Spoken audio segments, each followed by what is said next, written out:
Hello guys, sa mga baguhang nagtatayo ng mga negosyo dyan, advice ko lang sa inyo na mag-iingat tayo sa mga ahinti-ahintihan dyan kasi nakaranas din kami sa mga bago pa lang kami negosyo, bago pa lang tindahan namin, na-scam na kami.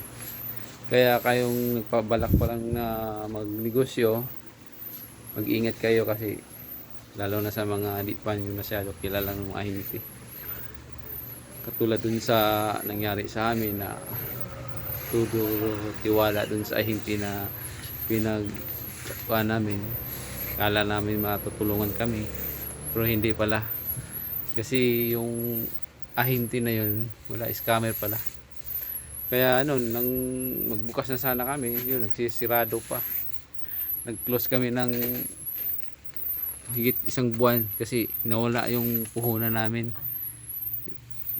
Kaya yun, kaya yung ginawa namin, nag-iipon na naman kami ulit at saka yun, i-start na naman, tuloy pa rin yung laban kahit ano naman nangyari sa amin dati. At least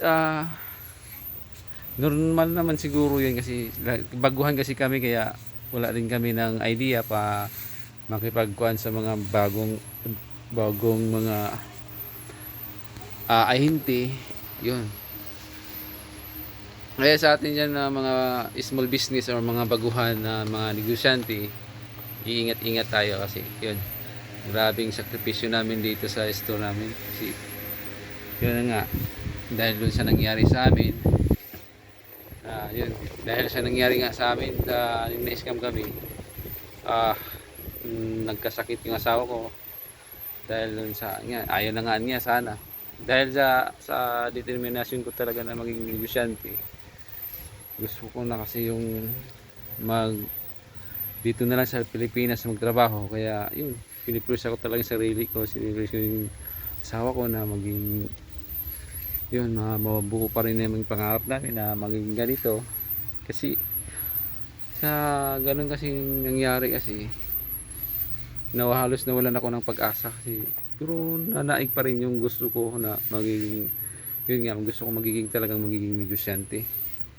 Mayroon akong ganitong negosyo, saka yun, kahit wala pa akong experience na gano'n na yung ganung sitwasyon nga, pero sa tagal ng panahon, sa tagal ng magdalawang taon yata akong nagiging negosyante, yun, nagiging masilan ako sa mga negosyan, masilan ako masyado sa mga ahintihan. Kung may mga bago mga ahinti na pumupunta dito sa amin, yun, tinatanong ko, at saka dito agad-agad ako mag-order. Maabutan minsan mga 3 balik pa nga sila dito sa store namin para mag-order daw sila, magkukuha ng order, pero ako sinasabi ko lang na busy pa ako, hindi pa ako kumukuha pa rin ako sa dati, kahit yun. Saka kinukuhaan ko rin yung mga presyuhan nila. Minsan kumukuha, humihingi ako ng mga discount kasi doon na lang ako sa kuan eh.